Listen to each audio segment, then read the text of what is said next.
महासरकारनामा या विशेष कार्यक्रमात मी संजय आवटे तुमचं स्वागत करतो।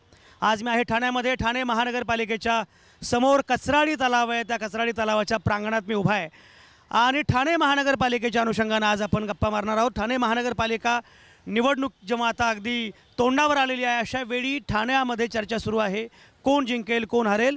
पण सगळ्यात महत्त्वाचं म्हणजे ठाण्यामध्ये ज्या प्रकारचं चित्र आहे, ज्या प्रकारचं राजकीय चित्र आहे, ते राजकीय चित्र कमालीचं वेगळं आहे। एक तर ठाणे महानगरपालिका ही अतिशय महत्त्वाची म्हणजे जवळपास 2600 कोटीचं बजेट असणारी अशी अतिशय श्रीमंत महानगरपालिका आहे। या महानगरपालिकेचं एकूण जे काही राजकीय महत्त्व आहे तेही अनन्यसाधारण असं आहे। ठाणे महानगरपालिकेमध्ये सध्या सत्तेमध्ये शिवसेना आहे, त्यांच्यासोबत भाजप आहे, RPI आठवले गट आहे आणि आता नव्या याच्यानुसार 33 प्रभाग आणि 131 नगरसेवक निवडले जाणार आहेत। अशावेळी ठाण्यामध्ये काय नक्की चित्र असणार आहे, ठाणे महानगरपालिकेच्या अनुषंगाने कुठले प्रश्न महत्त्वाचे आहेत, प्राधान्याचे आहेत आणि या अनुषंगाने सगळे पक्ष काय विचार करतायत या संदर्भामध्ये आज आपण बोलणार आहोत। सगळ्या पक्षांचे प्रवक्ते, सगळ्या पक्षांचे नेते इथे माझ्यासोबत आहेत आणि ठाणे महानगरपालिकेच्या अनुषंगाने ठाणे शहराचे जे प्रश्न आहेत त्या प्रश्नांच्या संदर्भात आपण बोलणार आहोतच। पण त्याचवेळी एकूण राजकीय रिंगण कसं आहे, कारण ठाणे महानगरपालिकेची निवडणूक तोंडावर आली की लगेच राजकीय चित्र बदलायला पण सुरुवात झालेली आहे। कालचे इकडचे आज तिकडचे अशा प्रकारे सगळे चित्र सुरू असताना आत्ता ठाणे महानगरपालिकेच्या निवडणुकीच्या तोंडावर काय घडतं आहे, लोक काय विचार करतायत हे ऐकायला तुमच्याप्रमाणे मी सुद्धा अतिशय उत्सुक आहे। या कार्यक्रमामध्ये जे सगळे राजकीय पक्षांचे प्रवक्ते आहेत किंवा नेते आहेत त्यांची मी पहिल्यांदा ओळख करून देतो। माझ्यासोबत काँग्रेसचे शहराध्यक्ष आहेत मनोज शिंदे, काँग्रेसचे ज्येष्ठ नगरसेवक नारायण पवार, शिवसेनेचे विकास रेपाळे, RPI आठवले गटाचे रामभाऊ तायडे, स्वराज अभियानचे संजीव साने, मनसेचे अविनाश जाधव, सामाजिक कार्यकर्ते जगदीश खैरालिया, सामाजिक कार्यकर्ते संदीप खांबे आणि त्याचप्रमाणे NCPचे आणि विरोधी पक्षनेते संजय भोईर हे लवकरच येतील। या सगळ्यांसोबत आपल्याला गप्पा मारायच्यात आणि या सगळी चर्चा सुरू करताना पहिल्यांदा नेहमीप्रमाणे मी जाणार आहे मुद्दाम विरोधी पक्षाकडे, कारण सत्ताधारी पक्षाचं तर काही म्हणणं असेल ते आपण नंतर ऐकूच, पण विरोधी पक्षांचं नक्की काय म्हणणं आहे ते ऐकायला मी जास्त उत्सुक आहे। नारायण पवार आपल्यासोबत आहेत। नारायण पवार, मला हे सांगा की आत्ता महानगरपालिकेची निवडणूक तोंडावर आलेली आहे, अशा वेळी निवडणुकीमधले महत्त्वाचे मुद्दे कुठले असतील, कारण ठाणे शहराला स्मार्ट शहर करण्यासाठी शिवसेनेच्या नेतृत्वाखालील या सगळ्या लोकांनी खूप चांगलं काम केलं आहे असा दावा त्यांचा नेहमीच असतो। अशावेळी तुमचं म्हणणं काय आहे?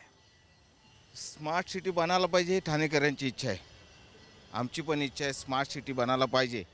पण स्मार्ट सिटीला जो निधी पाहिजे तो केंद्र सरकारने अजून परत दिलेला नाही, महाराष्ट्र सरकारने दिलेला नाही। आज केंद्रामध्ये BJPची सत्ता आहे, BJP शिवसेनेची, महाराष्ट्रामध्ये पण शिवसेना भाजपची सत्ता आहे। पण ज्या टायमाला या शहराला जी गरज होती या शहराला त्या टायमाला UP सरकार होतं, UP सरकार मनमोहन सिंग सरकार असताना 2 ते 2.5 हजार कोटी या शहराला दिलेत। अजून हा सरकार आले, मनमोहन सिंग सरकार आले, देवेंद्र फडणवीस सरकार आले, या सरकारने एक पिटकी पण या शहराला दिली नाही अजूनपर्यंत। मी तर बोलतो मग कसं स्मार्ट सिटी बनणार ह्या शहराचं, मला तरी असं वाटते। आम्ही आज बघितलं असेल मागच्या टायमाला ज्या टायमाला नईम खान महापौर असताना आमच्या ह्या ठाणे महानगरपालिकेचा, त्या टायमाला या शहरासाठी गरज लागणार आहे तो कळवा हॉस्पिटल आम्ही हे केलेलं आहे, मेडिकल कॉलेज दिलं या शहराला। पण या शहराची आजची परिस्थिती बघितली, या शहराची परिस्थिती आम्हाला वाटते शहर सुधारावा, शहर चांगलं व्हावा ही आमची इच्छा आहे, विरोधकांची पण इच्छा आहे की शहर चांगलं व्हावं। आज गेली 25-30 वर्ष सत्ता शिवसेना भाजपची या शहरावरती आहे, पण ज्या शहराला गरज आहे, वाहतूक कोंडीचा प्रश्न, पार्किंगची समस्या, अनेक समस्या या शहरामध्ये आहेत, या समस्या सुटत नाही या शहराचं, कसं स्मार्ट सिटी बनणार? खरं म्हणजे ठाणे शहर हे स्वयंपूर्ण शहर व्हायला पाहिजे, पण ठाणे हे मुंबईचं हॉस्टेल झालेलं आहे, अशा प्रकारची ठाण्याची अवस्था आहे। संजीव साने आपल्यासोबत आहे, स्वराज अभियानचे। संजीव साने, एक तर स्मार्ट शहर करायचं आहे अशा पद्धतीने सगळ्या घोषणा सुरू होत्या, तरीही आज काय मुद्दे आहेत? क्रमांक 1, दुसरा मुद्दा असा आहे की असं म्हटलं जातं की या शहरामध्ये राजकीय नेते महापौर प्रभावी आहेत की आयुक्त प्रभावी आहेत, या पद्धतीने सुद्धा चर्चा होत असते। अशा वेळी स्वराज अभियानचे कार्यकर्ते म्हणून काय म्हणणं आहे नक्की? 2 मुद्दे आहेत। स्मार्ट शहर व्हावं ही सगळ्यांची इच्छा जी आहे त्याच्याबद्दल आता पवारसाहेब बोलले ते योग्यच आहे, सगळ्यांची इच्छा आहे। माझा प्रश्न एवढाच आहे की ज्या स्मार्ट सिटीसाठी आपण सगळा खटाटोप चालवलेला आहे त्याच्यामध्ये जे विस्थापित होत आहेत त्या विस्थापित होणाऱ्यांना घरं मिळत आहेत का, त्याची कुठलीच पॉलिसी महापालिकेकडे नाही. नंबर 1. नंबर 2, 350 झोपडपट्ट्या ठाणे महानगरपालिकेच्या एरियामध्ये आहेत. त्यांचा विकास आणि त्यांचं राहणं सुसह्य न करता हे शहर कधीच स्मार्ट सिटी होऊ शकत नाही आणि त्याच्याबद्दलसुद्धा महापालिकेकडे कुठली योजना नाही. आज ही गोष्ट खरी आहे की महापौर किंवा बाकीचे सत्ताधारी पक्ष हे लोकांनी निवडून दिलेले आहेत, ही वास्तवस्थिती आहे. परंतु राज्य फक्त एकच माणूस करतो, संजीव जयस्वाल. आणि सगळे नगरसेवक बाहेर काही बोलत असले तरी आज साहेबांचंच ऐकतात, हे सगळ्या ठाण्याला माहिती आहे. त्यामुळे जर स्मार्ट सिटीचं काम करायचं असेल किंवा लोकांना बरोबर घ्यायचं असेल तर लोकांना सहभागी असणारी पॉलिसी महापालिकेने आखली पाहिजे, ज्याला मुळात संजय जयस्वाल यांचा विरोध आहे. मी सगळ्या शहरांमध्ये फिरतो आहे, पण कुठल्याही शहरामध्ये महापौरांपेक्षा आयुक्त प्रभावी आहेत असं कोणीही म्हटलेलं नव्हतं. इथे मात्र हा आरोप जाहीरपणे होतोय. विकास, मला सांगा, हे सगळे जे आरोप आहेत या सगळ्या आरोपांबद्दल काय म्हणणं आहे? नाही, मला नारायणदादांच्याच त्यांच्या बोलण्यातच माझ्या प्रश्न ऑलमोस्ट उत्तर आलं होतं की 25 ते 30 वर्ष या शहरावरती शिवसेना भाजपची सत्ता आहे. ही सत्ता काय? कारण आम्ही लोकांना हवं ते राज्य करतो आहे, लोकांना हवं ते देतो आहे. तुम्ही कोण प्रभावशाली आहे कोण नाही, आयुक्त काही कोणी एकटा काही. विकास तुम्हाला तोडून फक्त एकच सांगतो की याच न्यायानं काँग्रेस राष्ट्रवादीचं राज्य 15 वर्ष होतं म्हणून त्यांनी काही चुका केल्याच नाहीत असं म्हणायचं कारण नाही. ज्याप्रमाणे काँग्रेस राष्ट्रवादीचं सत्ता त्यांची 15 वर्ष असूनही लोकांनी त्यांना सत्तेतून बाहेर घालवलं कारण ते चुकले. तुमची सत्ता 25-30 वर्ष आहे म्हणजे तुम्ही सगळं बरोबरच केलं असं मानण्याचं कारण आहे का? मी असं कधीच मानत नाही. तुम्हाला मी सांगतो की आणि माझा मी आशावादी आहे असं म्हणत नाही मी, पण मी तुम्हाला सांगतो आम्ही केलेली काम बोलत आहे. सर, इथे कोण काम करतं आहे ह्याच्यापेक्षा प्रशासनाला आम्ही सत्ताधारी आम्ही जे पाठबळ देतो आहे. कारण आज चंद्रशेखर साहेबांच्या काळातही हे झालं, त्यावेळेला धर्मवीर आनंद दिघे साहेबांनी त्यांना पाठबळ दिलं.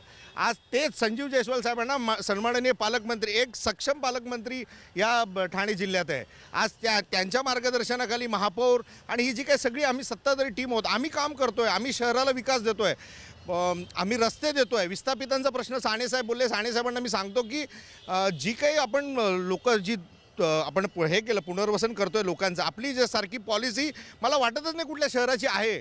आज ज्या रोड वाइंडिंगमध्ये जी घरं गेली आहेत, जी लोकांची बेघर झालीत लोक, आज मला वाटतं त्या सगळ्या लोकांना आपण घरं दिलीत.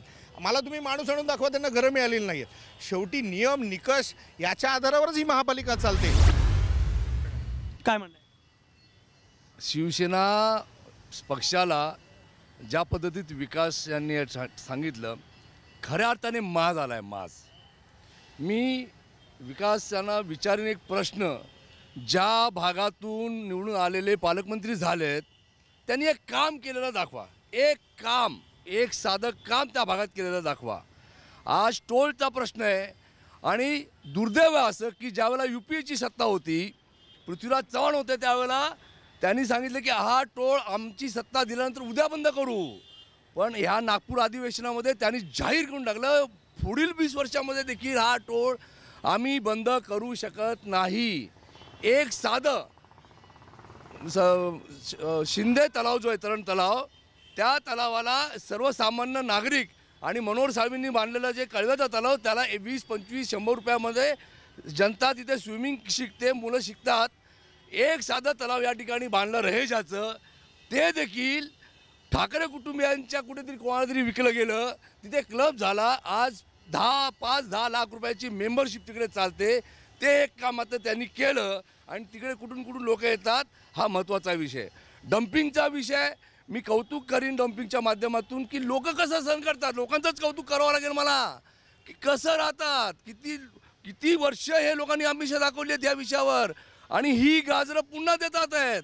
आता म्हणतात क्लस्टर डेव्हलपमेंट आम्ही पावसाळ्यापूर्वी करू. म्हणजे पृथ्वीराज चव्हाणांनी ज्यांची घोषणा केली जाहीरपणे, त्यांच्यानंतर सत्ता यांना दिली, स्वतःचे स्टेज करून कौतुका करून घेतली मोठी पालकमंत्र्यांनी आणि आज म्हणतात की अजून पावसाळ्यापूर्वी आम्ही करू. म्हणजे इलेक्शन काढण्याचं काम मात्र या ठिकाणी झालं आहे. आणि हे जे म्हणतात की या ठिकाणी लोकांनी आम्हाला निवडून दिलं, पण त्याला का दिलं, त्याला कारण आहे की भारतीय जनता पार्टी ह्यांनी ही जी गणितं केली आणि मधल्या काळामध्ये भारतीय जनता पार्टीच्या उपमहापौराला देखील सभागृहात मारलेलं, आतमध्ये किडनॅप केलं, हे ठाणं बंद होतं. अशा प्रकारची गुंडशाही देखील यांनी पाहिले. आनंद दिघेंची शिवसेना आणि उद्धव ठाकरेंची आणि इकडची एकनाथ शिंदेची शिवसेना ही वेगळी आहे. शिवसेना ती शिवसेना कामाची होती आणि ही शिवसेना स्वार्थाची आहे. किती पैशाचा चुराडा लग्नाच्या माध्यमातून आणि कार्यक्रमाच्या माध्यमातून तुम्हाला दिसेल, परंतु हे आता लोकांना कळलेलं आहे. आणि मला नक्कीच माहिती वाटतं की येणाऱ्या निवडणुकीमध्ये ह्यांना जनता जागा देऊ. हे सगळे आरोप अतिशय गंभीर आहेत. शिवसेनेला माज आलाय, इथपासून ते पालकमंत्र्यांनी केलेलं एक काम दाखवा, अशा प्रकारचे आरोप विरोधी पक्षनेते करतायत. विकास रेपाळेंना उत्तर द्यावं लागणार आहे. विकासकडे मला जायचं आहे, तुम्ही कुठेच जाऊ नका. आता या क्षणी मी घेतोय एक छोटासा ब्रेक.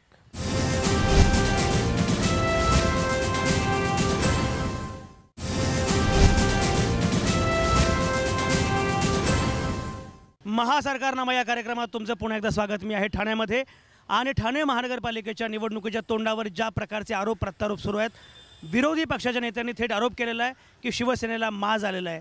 शिवसेनेच्या पालकमंत्र्यांनी केलेलं एक काम दाखवा.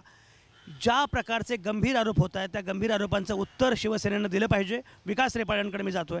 विकास रेपाळे, आरोप गंभीर आहेत, तुम्हाला गंभीरपणे उत्तर द्यावं लागणार आहे. मी गंभीरपणेच उत्तर देतो, पण मी मनोज दादांना इतकं सिरियसली घेत नाही, कारण त्यांचा स्वभावच तसा आहे, खोटं बोला पण रेटून बोला.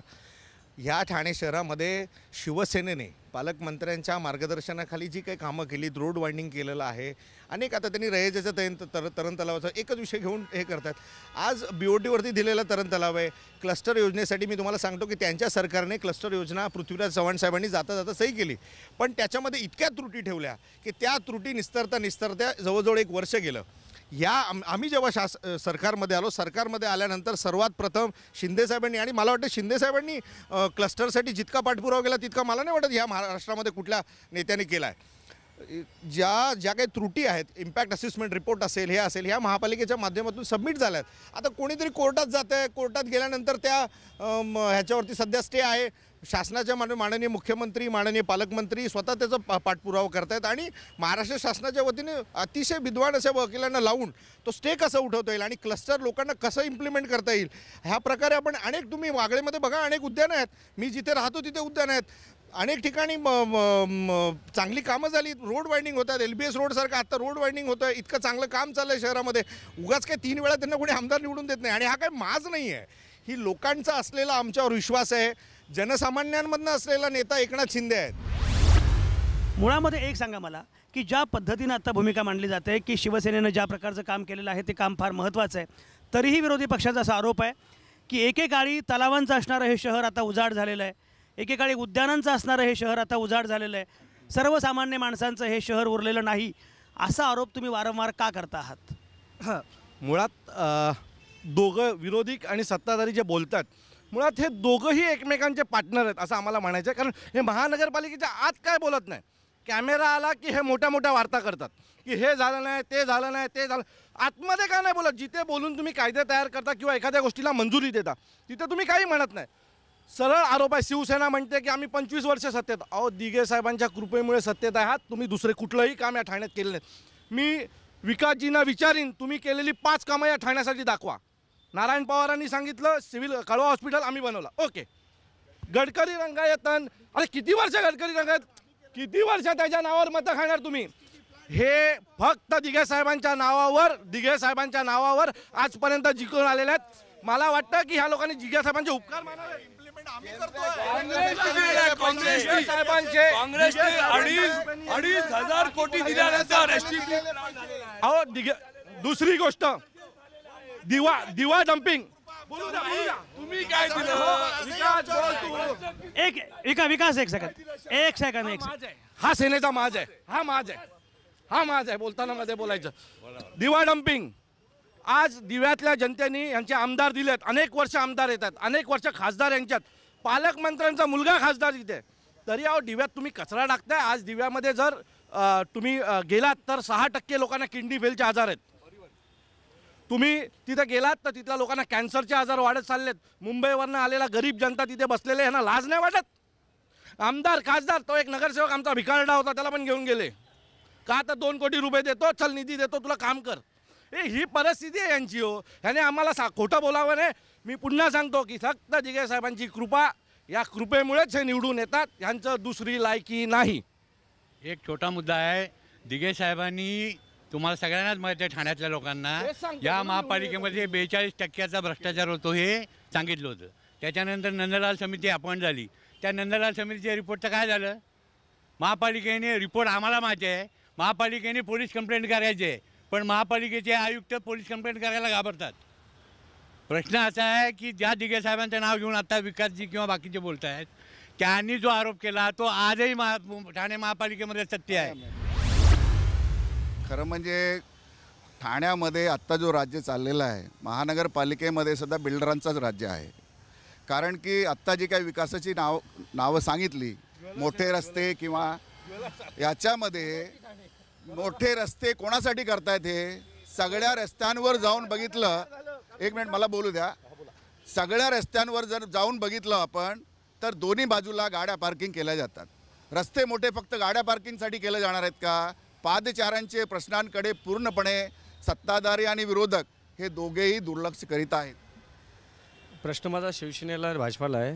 प्रश्न असा, जे विस्थापित जे झालेले आहेत घोडबंदरला, जो आपला या बिटकॉइन कंपनीने जो तोडलेला रस्ता आहे, ते जे विस्थापित झाले त्यांना अजूनपर्यंत पुनर्वसन झालेलं नाही. मुद्दा ऐक. आणि दुसरा जो निकृष्ट दर्जाचं काम होतं त्यांना पाठीमागे कोण घालतं आहे? आणि जे बिल्डर लॉबीसाठी जे रस्ते तोडले जात आहेत ते का तोडले जातात? निष्कारण तोडले जातात. त्यासाठी विकास रेपाळीजी काय उत्तर देतील? या सगळ्यांसोबत विकास रेपाळे आहेतच, पण विकास रेपाळ्यांसोबत भाजप आहे आणि त्याचप्रमाणे RPI आठवले गटसुद्धा आहे. RPI आठवले गट, एक मला सांगा तुम्ही, साधारणपणे RPIची जी काही भूमिका आहे ती सर्वसामान्य माणसांची, शोषितांची अशी भूमिका आहे असं मानलं जात होतं. पण आता मात्र आठवले सगळंच विसरले आणि सत्तेमध्ये रमले असं चित्र खालपासून वरपर्यंत आहे असं लोक म्हणतायत. काय उत्तर आहे? चुकीचा हा विषय आहे. लोकांचं हे जे म्हणणं आहे ते चुकीचं आहे. आठवले साहेब अजूनही जनतेसोबत आहे, गोरगरीब जनता असो. पण लोकांचे जे प्रश्न आहेत महापालिकेतले त्याचं उत्तर काय? नाही, लोकांचे प्रश्न जे आहेत चालूच आहे ना. महानगरपालिकेमध्ये शिवसेना, भाजप आणि RPIची सत्ता आहे आणि ह्या सत्तेच्या माध्यमातून अतिशय सुंदर ह्या ठाणे शहरामध्ये काम चालू आहे.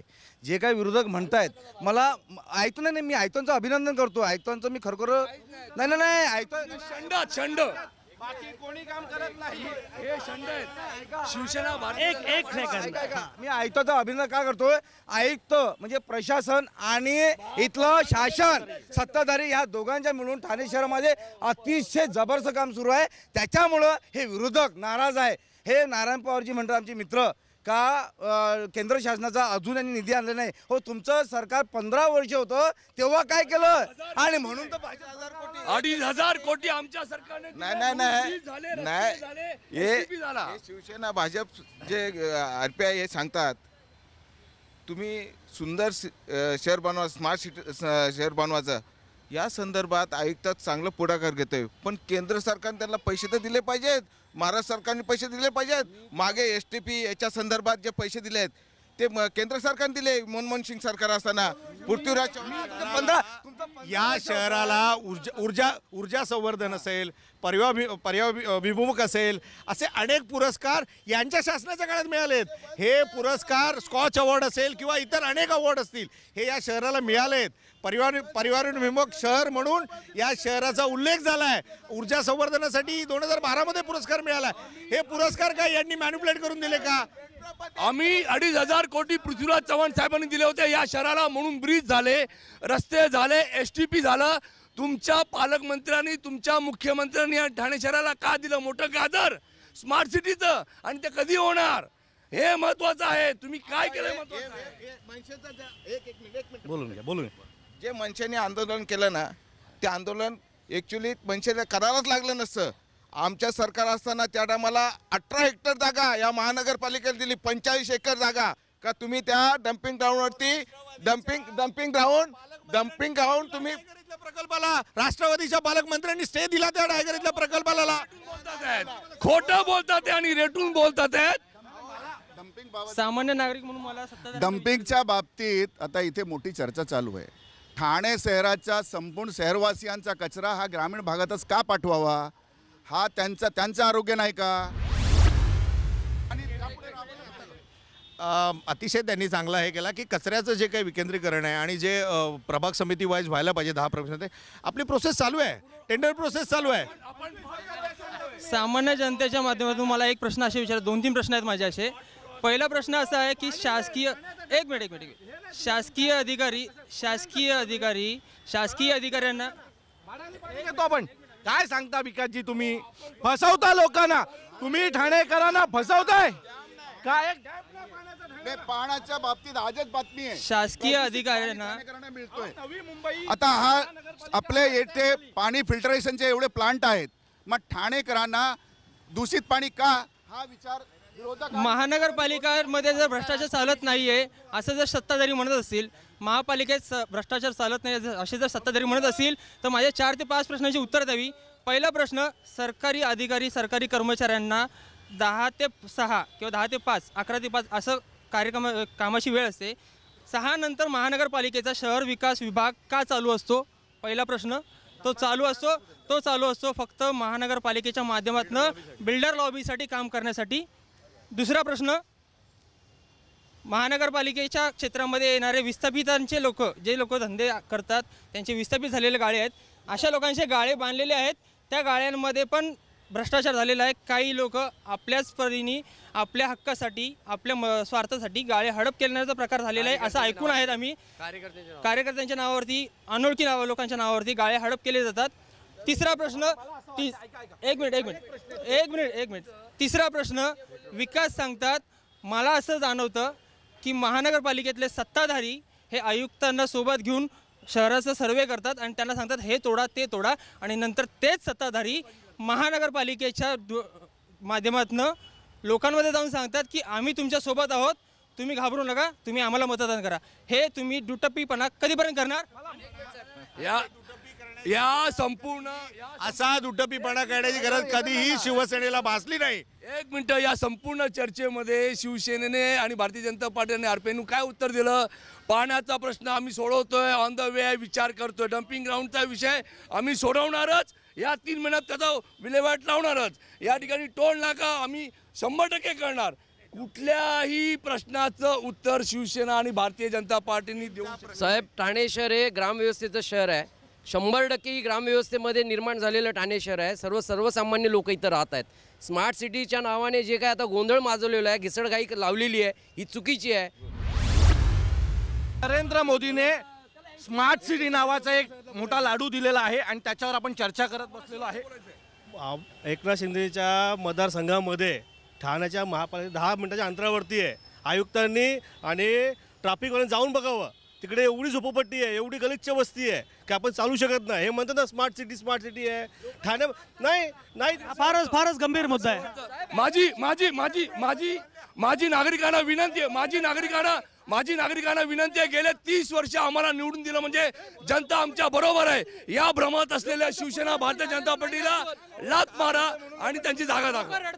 बरोबर. एक सेकंद, माझा वेळ संपला तरी सुद्धा 1 सेकंद. मला ऐकायलाच नाही आलं.